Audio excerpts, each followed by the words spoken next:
السلام علیکم ورحمۃ اللہ وبرکاتہ.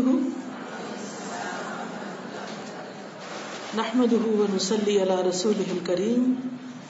اما بعد فاعوذ باللہ من الشیطان الرجیم. بسم اللہ الرحمن الرحیم.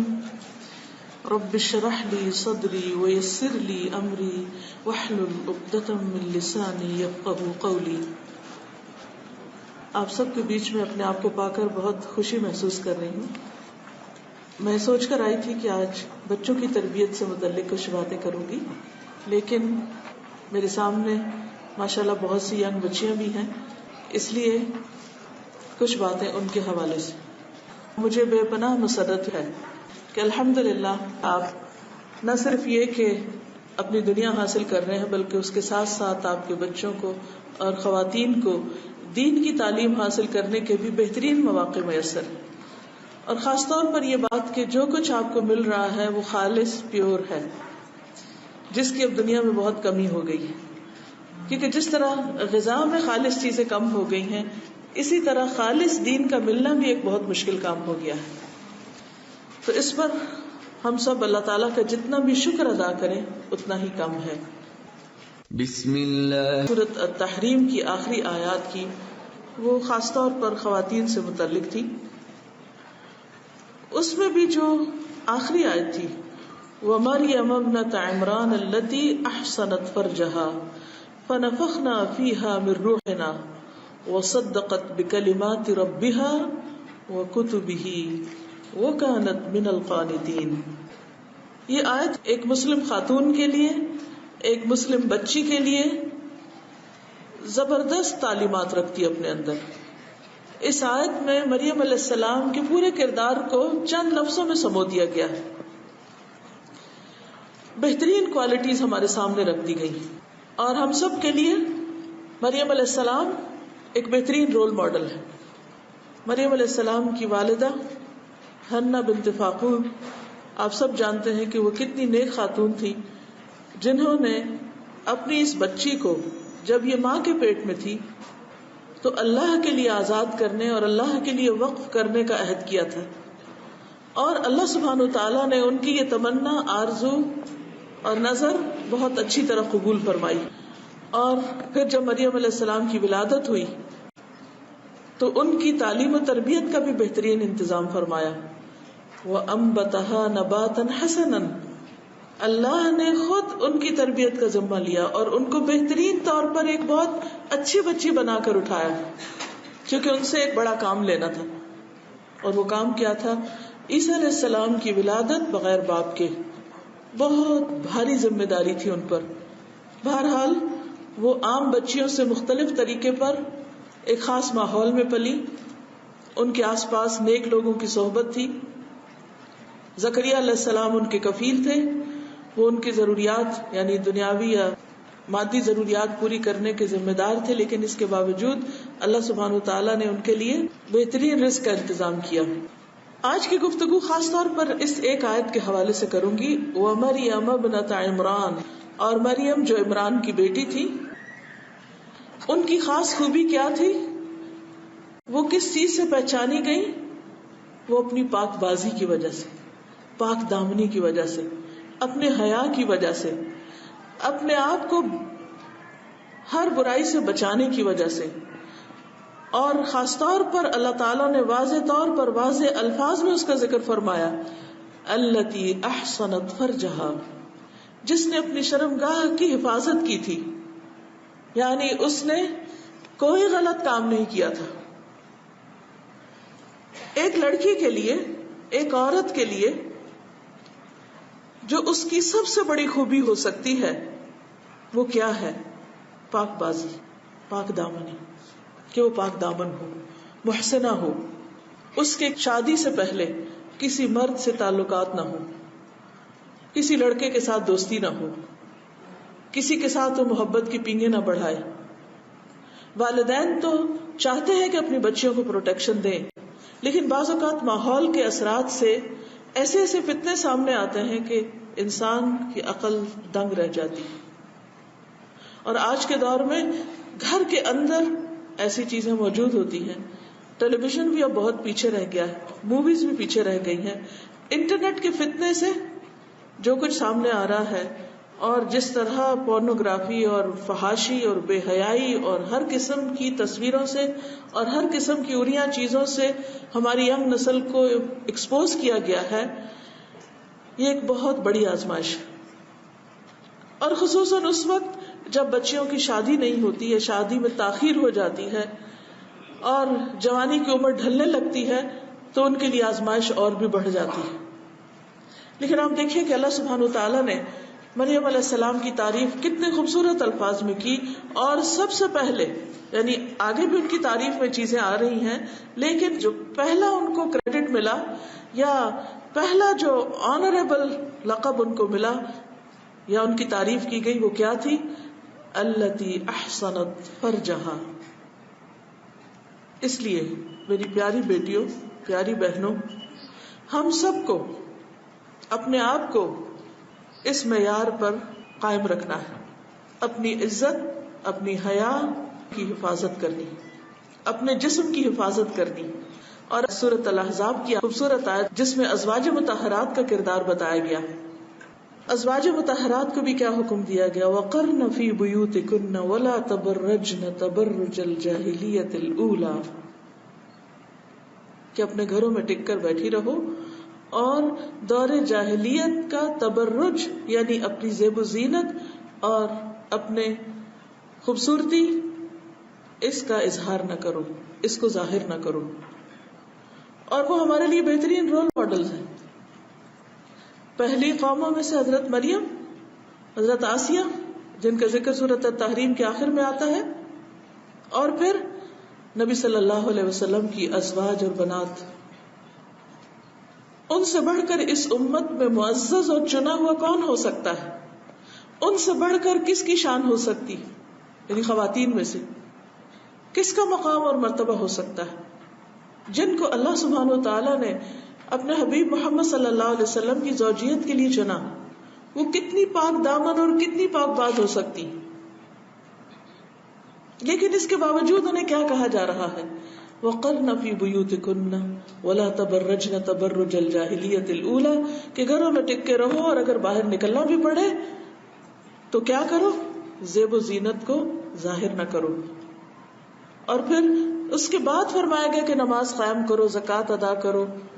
اور اللہ سبحانہ تعالیٰ کیا چاہتا ہے کہ اہل بیت سے سارا رجس دور کر دے اور ان کو اچھی طرح پاک کر دے. یعنی یہ حکم اس لیے دیے جا رہے ہیں. زکوٰۃ بھی تطہیر کا ذریعہ ہے، صلاۃ بھی تطہیر کا ذریعہ ہے، لیکن اس کے ساتھ ساتھ خواتین کے لیے صلاۃ اور زکوٰۃ کے علاوہ جو خاص طور پر حکم ہے وہ کیا؟ کہ وہ اپنی زیب و زینت، اپنی خوبصورتی، اس کی نمائش نہ کرے، اس کی حفاظت کرے، حیا سے کام لے.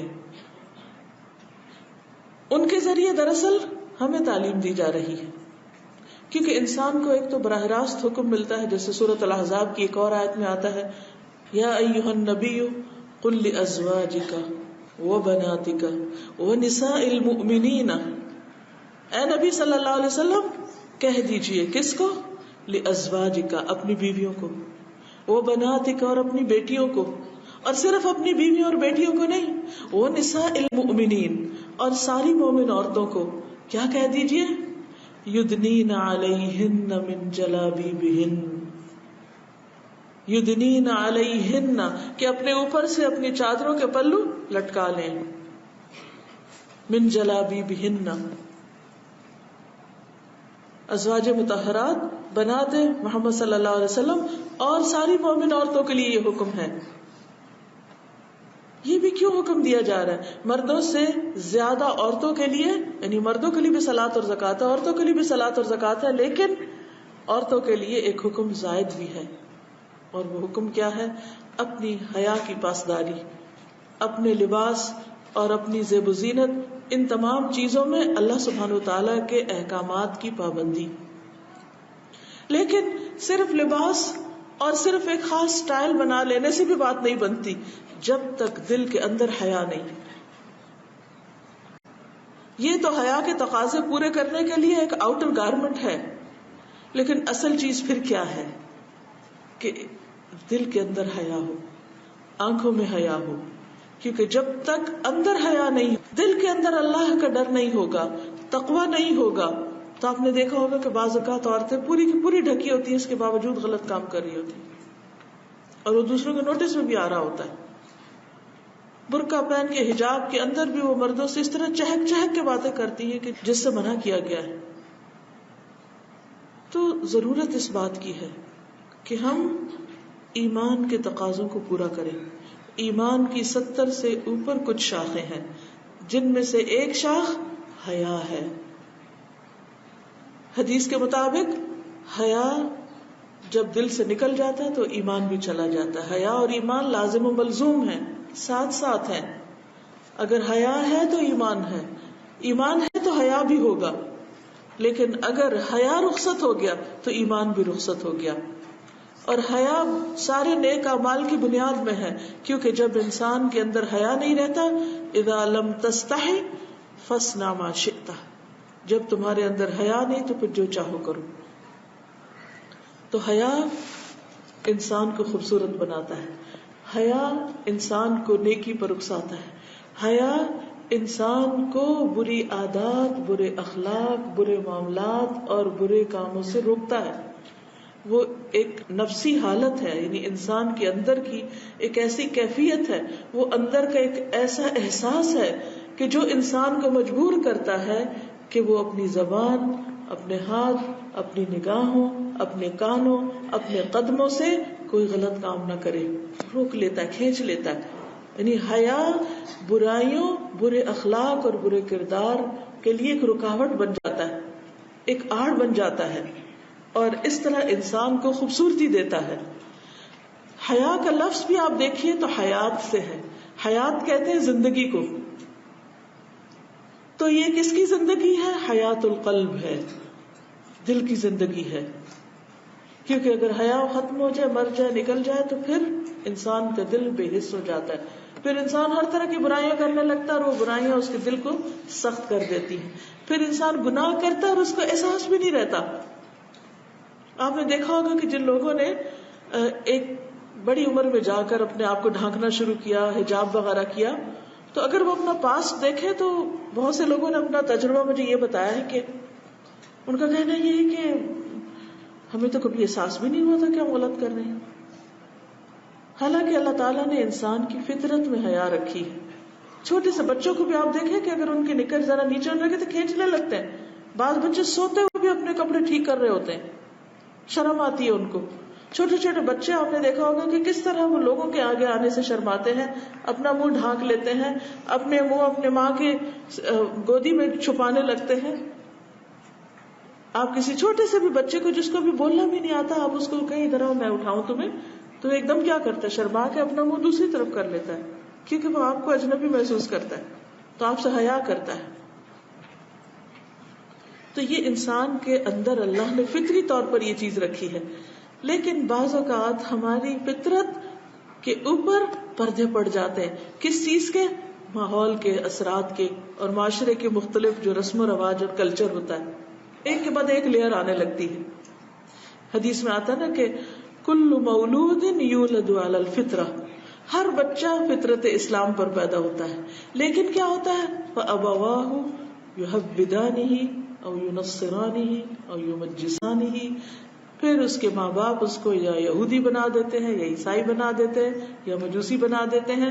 اور جن کے ماں باپ مسلمان بھی ان کو بناتے ہیں تو بعض اوقات کلچر، آباء و اجداد کی پیروی اور تقلید اور رسم و رواج کی وجہ سے وہی بنا دیتے ہیں جو ان کا ماحول ہوتا ہے.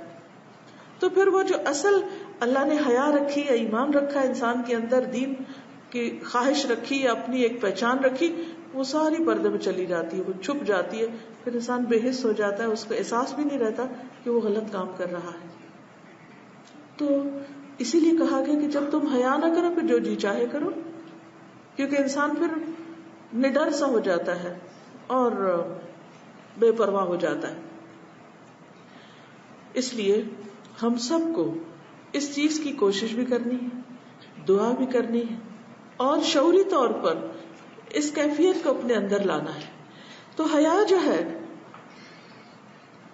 ایسے کام کرواتا ہے انسان سے جس پر اس کی پکڑ نہیں ہوتی، یا جس سے وہ عیب دار نہیں ہوتا. دوسرے لفظوں میں حیا انسان کو عیب دار ہونے سے بچاتا ہے. اب یہ جو عیب ہوتا ہے، برائی جو ہوتی، بد اخلاقی جو ہوتی، یہ انسان کو کیا بنا دیتی؟ انسان کی ویلیو گھٹا دیتی. جس کے اندر حیا ہوتا ہے وہ اس کو ایسی برائیوں سے بچاتا ہے. لہذا نتیجہ تن کیا ہوتا ہے کہ انسان کے اندر بہت سی خوبیاں پیدا ہو جاتی. اب آپ دیکھیے کہ انسان کو کس کس چیز سے حیا کرنا چاہیے. پہلی چیز یہ ہے کہ انسان کو اللہ تعالیٰ سے حیا کرنا چاہیے، اللہ تعالیٰ سے شرمانا چاہیے. وہ کس طرح؟ جیسے حدیث میں آتا ہے کہ اللہ سے حیا کرو جیسا حیا کرنے کا حق ہے. تو لوگوں نے کہا کہ ہم سب تو کرتے ہیں. فرمایا یہ نہیں، اللہ سے حیا کرنا یہ ہے کہ انسان اپنے سر اور جو کچھ اس کے اندر ہے اور اپنے پیٹ اور جو کچھ اس کے اندر ہے اس کی حفاظت کرے. سر کے اندر کیا ہے؟ دماغ ہے، خیالات ہیں. پیٹ کے اندر کیا ہے؟ کھانا پینا اور شرمگاہ ہے، اور انسان کے سینے میں اس کا دل ہے. تو گویا دل میں جو خیالات آتے ہیں، پیٹ میں جو لقمہ لے کے جاتا ہے، اور انسان کے جو ازدواجی تعلقات ہیں یا انسان کے جو مرد اور عورت کے تعلقات ہیں، ان کے اندر بھی ایک حیا ہو. اور یہ حیا اللہ تعالی سے ہو. اب ہم کیا سوچ رہے ہیں اس وقت؟ آپ کیا سوچ رہے ہیں بیٹھ کے؟ کوئی نہیں جانتا. کون جانتا ہے؟ صرف اور صرف اللہ جانتا ہے. ہمارے دل میں کیا کیا خواہشات ہیں، کیسے کیسے خیالات ہیں. اس میں ایمان کی حرارت ہے یا نفاق کا اندھیرا ہے؟ اس میں کسی کے لیے حسد ہے یا حقد ہے یا غل ہے یا نفرت ہے، بغض ہے؟ کسی کو نہیں پتا، اللہ کو پتا ہے. اب ہم اپنے دل میں یہ چیزیں نہ رکھیں، یہ کیسے ممکن ہے؟ کب یہ ہو سکتا ہے؟ صرف اس وقت جب ہم اللہ سے حیا کرتے ہیں. دیکھیے کہ جب کسی نے آنا ہوتا ہے تو ہم ہر چیز صاف کرتے ہیں نا، گھر صاف کرتے ہیں نا. ہم ہر گندی چیز کو یا ڈھانک دیتے ہیں یا صاف کر دیتے ہیں یا چھپا دیتے ہیں، اس میں کپڑا ڈال دیتے ہیں. کیوں؟ کہ مہمان آ رہے ہیں، فلاں آ رہا ہے، وہ کیا کہے گا، کیا انہوں نے گھر کو کپڑ خانہ بنا رکھا ہے. اور جب کوئی جتنا اسپیشل آتا ہے اس کے لیے ہم اتنا اسپیشل پریپیئر کرتے ہیں اس کو، کہ وہ دیکھے گا تو کیا کہے گا. بندہ مومن بندوں سے زیادہ اپنے رب کے بارے میں سوچتا ہے کہ میرا رب میرا دل دیکھتا ہے، میری سوچوں سے واقف ہے، میں کیا کر رہا ہوں تنہائی میں، لوگوں سے چھپا کر، کسی کو نہیں پتا، اس کو پتا ہے، اس کو پتا ہے. مجھے یہ نہیں سوچنا. شیطان تو چاہتا ہے وسوسے ڈالے، لیکن جس دل کے اندر حیا ہوتا ہے، ایمان ہوتا ہے، وہاں شیطان کا تیر آ کے لگتا ہے وسوسے کا تو وہ ایمان کی حرارت اس کو جلا دیتی. اذا مسهم طائف من الشیطان تذکروا، فوراً ان کو ہوش آ جاتی. فاذا هم مبصرون، وہ دیکھنے لگتے ہیں کہ اوہ یہ کیا ہوا، یہ کیا چیز آ کے لگی. یعنی شیطان کا وسوسہ جو برا برا خیال ڈالتا ہے، چاہے وہ کسی انسان کے بارے میں ہو، چاہے کوئی بے حیائی کا خیال ہو، چاہے کوئی بری چیز ہو جس کے بارے میں ہمیں نہیں سوچنا چاہیے. ہم جب کچھ دیکھتے ہیں غلط، چاہے وہ ٹیلی ویژن پہ ہو یا کمپیوٹر کی اسکرین پہ یا فیس بک پہ یا کہیں پر بھی کسی بھی بری ویب سائٹ پہ، اماں ابا سو رہے ہیں، بہن بھائی بھی سو رہے ہیں، ہم اکیلے ہیں. ہمارے موبائل پہ ہے سب کچھ، ہم دیکھ رہے ہیں. کون دیکھتا ہے اس وقت؟ ہمیں کون دیکھ رہا ہے اس وقت؟ اللہ تعالیٰ. اگر حیا ہوگا، ایمان ہوگا تو فوراً انسان ڈر جائے گا. انسان سوچے گا ہے اللہ تعالیٰ کیا کہیں گے کہ اس نے اپنے دل کو کیسا کباڑ خانہ بنا رکھا ہے، اس کی نگاہیں کیا دیکھ رہی ہیں. میوزک سنتے وقت کیا خیال آئے گا؟ کسی کو نہیں پتا ہم کیا سن رہے ہیں. ہو سکتا ہے اماں کو دھوکہ دے رہے ہوں کہ ہم تلاوت سن رہے ہیں، لیکن ایک بٹن بدلنے کی دیر ہوتی ہے نا اسی گیجٹ سے، ادھر سے ادھر، اوپر سے نیچے کسی اور چیز پہ کلک کر دے. کسی کو نہیں پتا، کوئی نہیں دیکھتا. اور اب تو اتنے چھوٹے چھوٹے وہ کانوں میں ڈالنے والے ہوتے ہیں کہ ہم لوگوں کے بیچ میں بیٹھ کے بھی چھپا کے سب کچھ سن سکتے ہیں. کوئی نہیں دیکھ سکتا, کوئی نہیں جانتا. کون دیکھتا ہے, کون سنتا ہے, کون جانتا ہے؟ کون ہے السمیع العلیم؟ کون؟ اللہ. تو جب تک اس سے حیا نہ کریں گے, جب تک اس سے نہیں ڈریں گے, جب تک اس سے نہیں شرمائیں گے کہ وہ کیا کہے گا کہ یہ لڑکی کیا کر رہی ہے, اللہ تعالیٰ میرے بارے میں کیا سوچے گا, مجھے تو اس کے سامنے جا کے کھڑے ہونا ہے, اس نے میرا حساب لینا ہے, اس نے مجھ سے پوچھنا ہے. میں بھلا کسی نان محرم سے چھپ کے کہاں سے باتیں کر سکتی ہوں؟ میں گندی گندی باتیں نہیں کر سکتی, میں اپنی زبان سے ایسی کوئی بات نہیں نکال سکتی, میں کسی لڑکے سے دوستی نہیں کر سکتی. کیوں؟ اس لیے کہ میرا رب مجھے دیکھ رہا ہے, اس کو پتہ چل جائے گا. میں کہاں چھپ کے ملوں کسی سے؟ کہیں نہیں چھپ سکتی. وہ دیکھتا ہے, ہر جگہ وہ دیکھتا ہے. عالم الغیب والشہادہ, سامنے بھی, حاضر بھی اور چھپے ہوئے بھی, سب کچھ اس کا نظر آتا ہے. رات کے اندھیروں میں بھی دیکھتا ہے جب کوئی نہیں دیکھتا ہمیں, زمین کے اوپر بھی دیکھتا ہے, پانی کے اندر تہوں میں بھی دیکھتا ہے, زمین کے اندر بھی دیکھتا ہے, اور زمین کی گیلی مٹی اور جو اس کے نیچے وہ بھی سب اس کو پتا ہے, وہاں کیا کیا ہے ہمیں نہیں پتا. تو سب سے پہلے ہمیں کس سے حیا کرنا ہے؟ اللہ تعالی سے, اور اس سے حیا کی وجہ سے اپنی آنکھوں کی حفاظت کرنی ہے. نان محرم کو نہیں دیکھنا, کیونکہ صرف مردوں کے لیے نہیں حکم, عورتوں کے لیے بھی ہے نا. کیا فرمایا اللہ تعالیٰ نے سورۃ النور میں؟ وَقُلْ لِلْمُؤْمِنَاتِ يَغْضُضْنَ مِنْ أَبْصَارِهِنَّ وَيَحْفَظْنَ فُرُوجَهُنَّ وَلَا يُبْدِينَ زِينَتَهُنَّ إِلَّا مَا ظَهَرَ مِنْهَا. اور آیت آگے تک. کیا مطلب ہے؟ مومن عورتوں سے کہہ دیجئے وَقُلْ لِلْمُؤْمِنَاتِ, ہم ہیں نا مومنات, ہے نا, الحمدللہ اللہ نے ایمان کی دولت دی ہے, سب سے بڑی دولت جو دنیا میں کسی کو ملے. کیا کریں وہ؟ یغضضن من ابصارہن, نگاہیں جھکا کے رکھیں. کس چیز سے؟ جن چیزوں سے اللہ نے دیکھنے سے منع کیا. یہ نہیں کہ ہم مردوں کو ویسے نہ دیکھیں اور ان کی تصویریں دیکھتے رہیں, یا بل بورڈز پر جو خوبصورت تصویریں ہوں مردوں کی وہ دیکھنا شروع کر دیں. نو, نہ تصویروں میں ہمیں اس طرح گھور گھور کے کسی مرد کو دیکھنا ہے, اور نہ ہی عملی زندگی میں دیکھنا ہے, سوائے اس کے کہ جس کو دیکھنا اللہ نے حلال قرار دی. ہاں, ضرورت کے وقت کسی سے بات کرنی ہو تو انسان کر سکتا ہے, اس کی اللہ نے اجازت دی ہے, لیکن بری نظر سے دیکھنا منع ہے. یعنی حیا والی نظر سے دیکھنا ہے, بے حیائی والی سے نہیں. وَيَحْفَظْنَ فُرُوجَهُنَّ, وہی صفت جو مریم علیہ السلام کی اللہ تعالیٰ نے بتائی, وہی ہم ہر مومن عورت کے لیے. زنا سے پرہیز, اپنے لباس کو اس طرح رکھنا کہ جس سے ہمارے قابل شرم حصے کسی کو نظر نہ آئے, سی تھرو نہ ہو, ٹائٹ نہ ہو کہ جسم کا ایک ایک حصہ الگ الگ نظر آ رہا ہو, گویا لباس پہنا ہی نہیں. کیونکہ حدیث میں آتا ہے نا کہ بہت سی عورتیں ایسی ہیں کہ جو لباس پہن کر بھی ننگی رہتی ہیں, اور ان کا انجام بھی بڑا ہولناک بتایا گیا ہے. آپ کو وہ حدیث یاد ہے جو مسلم میں آتی ہے کہ آپ صلی اللہ علیہ وسلم نے فرمایا تھا کہ میری امت کے 2 گروہ ایسے ہیں, صنفان من اہل النار لم ارہما, عورتوں سے متعلق, ونساء کاسیات عاریات ممیلات مائلات رؤوسہن کاسنمۃ البخت المائلہ لا يدخلن الجنة ولا يجدن ريحها وإن ريحها ليوجد من مسيرة كذا وكذا. کیا مطلب ہے؟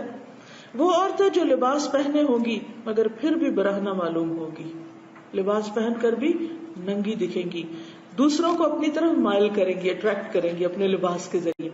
ایسا لباس پہنے گی, ایسے چلے گی کہ دوسرے ان کی طرف مائل ہوں, اور خود ان کی طرف مائل ہوں گی, یعنی مردوں کے پیچھے جائیں گی. ان کے سر بختی اونٹ کے کوہان کی طرف ایک طرف کو جھکے ہوئے ہوں گے, یعنی سر کے سٹائل, اور پھر سر پہ بالوں کے سٹائل. اور کوہان کس طرح بنتی ہے؟ جب بہت بڑا جوڑا پیچھے بنا لیا جائے. یہ عورتیں جنت میں نہیں جائیں گی, بلکہ جنت کی خوشبو بھی نہ پا سکیں گی, اگرچہ جنت کی خوشبو اتنی اور اتنی دور سے آتی. متفق علیہ روایت ہے, حضرت ابو ہریرہ نے اس کو روایت کیا ہے.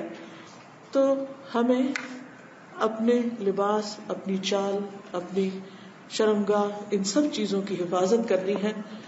اور جو بھی اللہ تعالیٰ نے ہم پہ پابندیاں لگائی ہیں وہ دراصل ہمارے فائدے کے لیے لگائی ہیں, ہمیں محفوظ کیا ہے, ہمیں عزت بخشی ہے, تو اپنی عزت کی حفاظت کرنا.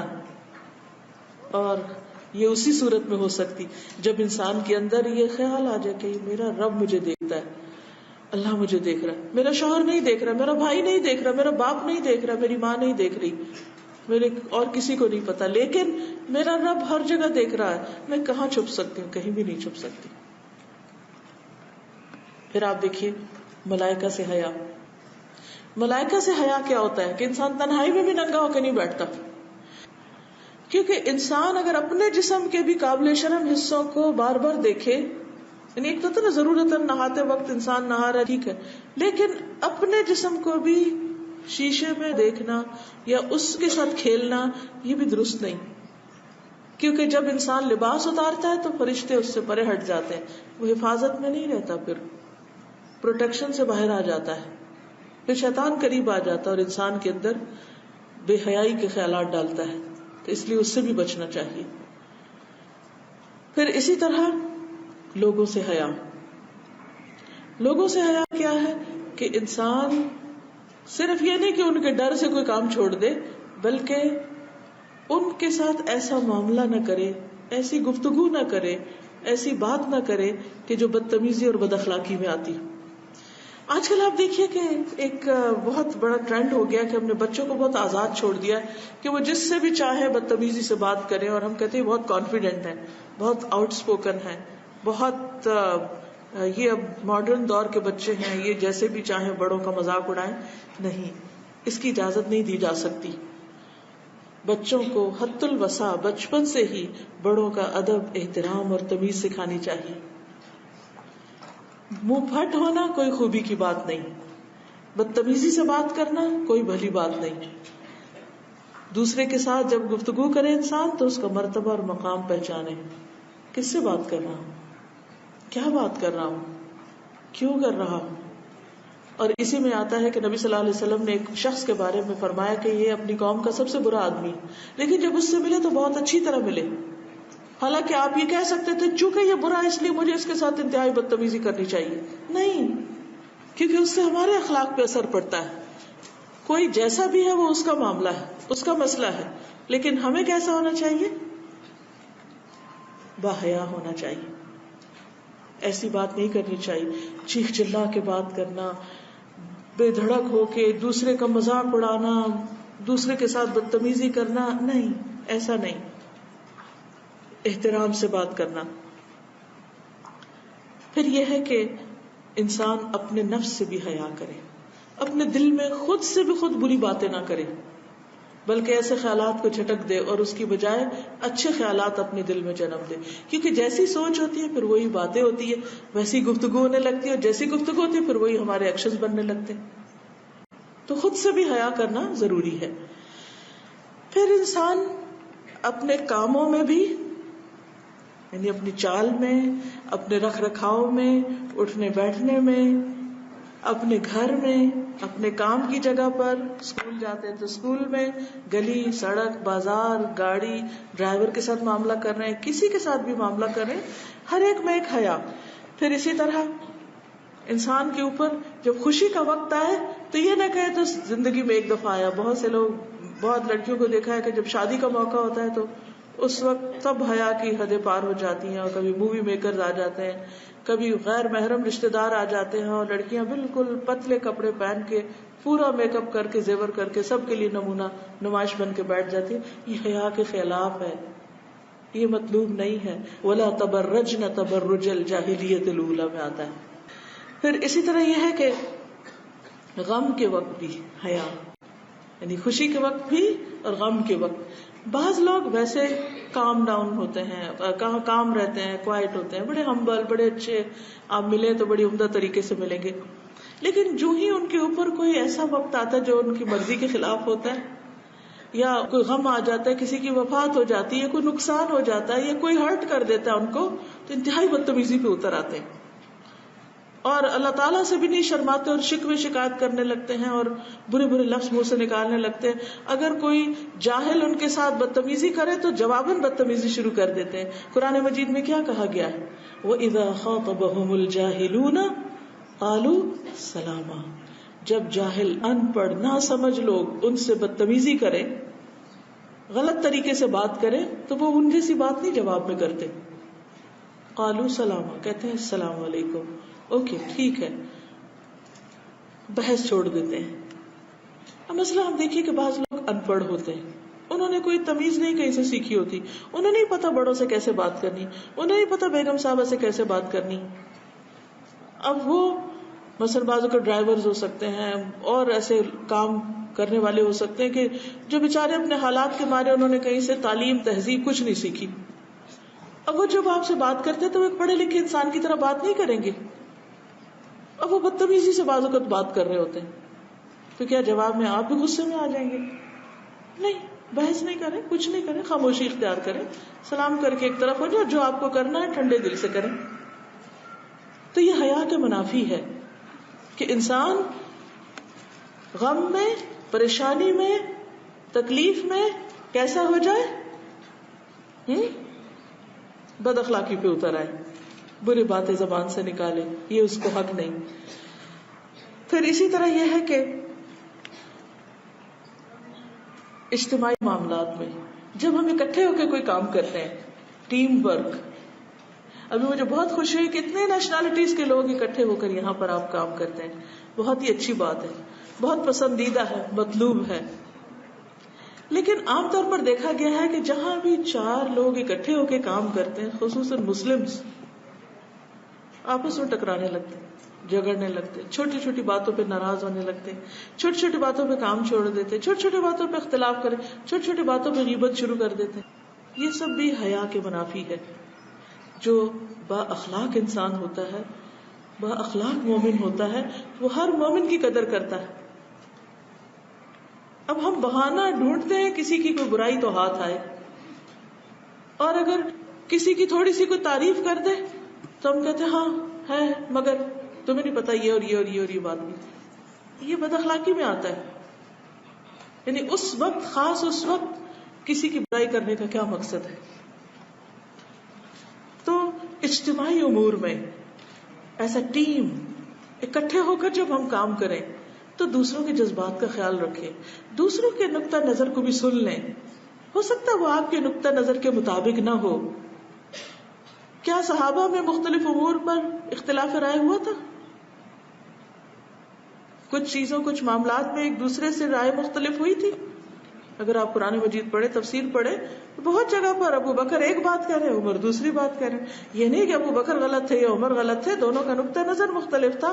بعض اوقات حضرت عمر آپ دیکھیے کہ ایک جنگ کے موقع پر نبی صلی اللہ علیہ وسلم کو جب لوگوں نے آ کے شکایت کی پانی نہیں, کھانا نہیں, تو انہوں نے کہا کیا ہم اپنے اونٹ ذبح کر لیں؟ تو آپ نے فرمایا ٹھیک ہے کر لو. لیکن حضرت عمر آگے فوراً کہ نہیں, اللہ کے رسول صلی اللہ علیہ وسلم اگر انہوں نے یہ ذبح کر دیا تو یہ سفر کیسے پورا ہوگا. بہت دفعہ ایسا ہوتا تھا. اب جنگ بدر کا موقع ہے, جنگ احد میں آپ دیکھیے مشاورت ہو رہی, کچھ کہتے ہیں شہر سے باہر جنگ کرے, کچھ کہتے ہیں اندر کرے. اختلاف ہو نا, اختلاف ہر جگہ ہوتا ہے. اس کا یہ مطلب نہیں کہ اگر ایک کی بات مان لی گئی تو وہ اپنے آپ کو بڑا کامیاب سمجھو, جس کا نقطہ نظر نہیں ایکسپٹ کیا گیا وہ مورال اس کا ڈاؤن ہو جائے. کوئی بات نہیں, آج اس کی بات کل اس کی بات, آج اللہ تعالیٰ اس کو سجا دیں گے کل اس کو سجا دیں گے. جنگ خندق جب ہوئی ہے اس میں آپ دیکھیے کہ کس کی رائے قبول کی گئی, کس کا مشورہ قبول کیا گیا. وہ ایک شخص تھا, کون تھے؟ سلمان فارسی. اور کامیاب ہوئے مسلمان, اللہ کی مدد آئی. تو جب لوگ آپس میں اجتماعی کاموں میں ہوں تو بھی کیا کریں؟ دوسرے کے نقطہ نظر کا احترام. اس وقت اس کا دل نہیں توڑنا اور اس کو کاٹنا نہیں اور اس کو رد نہیں کرنا, بلکہ بہت اہم طریقے سے تنقید کا بھی طریقہ اختیار کرنا ہے. نبی صلی اللہ علیہ وسلم جو تھے وہ بہت زیادہ حیادار تھے, کنواری لڑکی سے بھی زیادہ حیادار تھے, اور کبھی کسی کو برا لفظ نہیں کہتے تھے, فاحش متفحش نہیں تھے, سب کا لحاظ کرتے تھے, دوسروں سے اچھی طرح بات کرتے تھے. جب کسی کی غلطی دیکھتے تو کیسے اصلاح کرتے تھے؟ وہ ادھر آ, کیا کیا تو نے, تم ہو ہی ایسے, کبھی اس لہجے میں بات کی؟ ہم کیوں اپنے بچوں سے ایسے بات کرتے؟ ہم کو کیوں دوسروں کے ساتھ اس طرح بات کرتے, کیوں دوسروں کو توہین کرتے ہیں, دوسروں کو ذلیل کرتے ہیں. نبی صلی اللہ علیہ وسلم کیا جملہ بولتے تھے, ما بال اقوام یفعلون کذا وکذا, ما بال اقوام, لوگوں کو کیا ہو گیا ہے, ایسا کیوں کرتے ہیں, حالانکہ پتا ہوتا تھا کس نے کیا ہے. پن پوائنٹ کر کے نہیں کہتے تھے تم نے کیا, تم کیا کر رہے ہو, نہیں, ما بال اقوام. یہ ہے حیا. چونکہ وقت کم ہے اس لیے واپس آپ کو لے جاتی ہوں حضرت مریم کی باقی صفات پر. احسنت فرجہا فنفخنا فیہا من روحنا, اور کیا صفت تھی, وصدقت بکلمات ربہا وکتبہ, حضرت مریم نے اپنے رب کے کلمات اور کتب کی تصدیق کی. بحیثیت ایک مسلمان لڑکی کے, ایک مسلمان عورت کے, ہمیں کیا کرنا ہے, اللہ تعالیٰ کے کلام, اللہ تعالیٰ کے احکامات, اللہ تعالیٰ کی کتب قرآن مجید کی تصدیق کرنی. تصدیق کرنے کا مطلب کیا ہے کہ یا رب اس میں جو کچھ ہے کیا ہے, سچ, جو کچھ ہے سچ ہے. وَكَانَتْ مِنَ الْقَانِتِينَ, اور وہ قانتین میں سے تھی. ہم سوچے کیا ہم ہیں قانتین میں سے. ان المؤمنون والمؤمنات والمسلمین والمسلمات والقانتین والقانتات.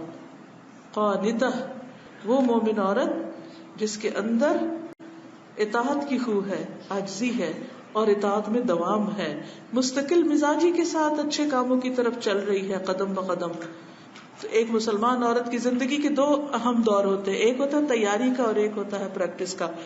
شادی سے پہلے ایک لڑکی مسلسل اپنے آپ کو تیار کرتی ہے, ایک بڑی ذمہ داری جو اللہ نے اس کو دی اس کو ادا کرنے کے لیے. جب شادی ہوتی ہے تو ایک اچھی مسلمان بیوی, اچھی مسلمان ماں بنتی ہے. لیکن ان دونوں اچھی کوالٹیز کے لیے کیا چاہیے, حیا, تقوی اور اللہ کے کلمات کی تصدیق اور اس کی کتاب کی تصدیق.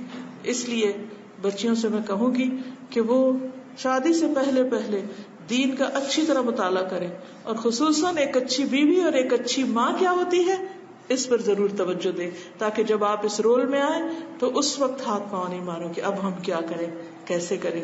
ہم اپنے بچوں کو دنیا بھر کے ہنر سکھاتے رہتے ہیں, لیکن جو کام انہیں کرنا ہی کرنا ہے اس کی طرف توجہ نہیں دیتے. تو میری دعا ہے کہ اللہ تعالیٰ ہم سب کو وہ کرنے کی توفیق دے کہ جو واقعی ہمارے لیے نفع کا باعث ہو, اور مسلمانوں کے لیے بھی نفع کا باعث ہو, اور تمام دنیا کے انسانوں کے لیے بھلائی کا باعث ہو. اللہ تعالیٰ آپ سب سے راضی اور خوش ہو. آپ سب کے پیشنس کا شکریہ. جزاکم اللہ خیرا. السلام علیکم ورحمۃ اللہ وبرکاتہ.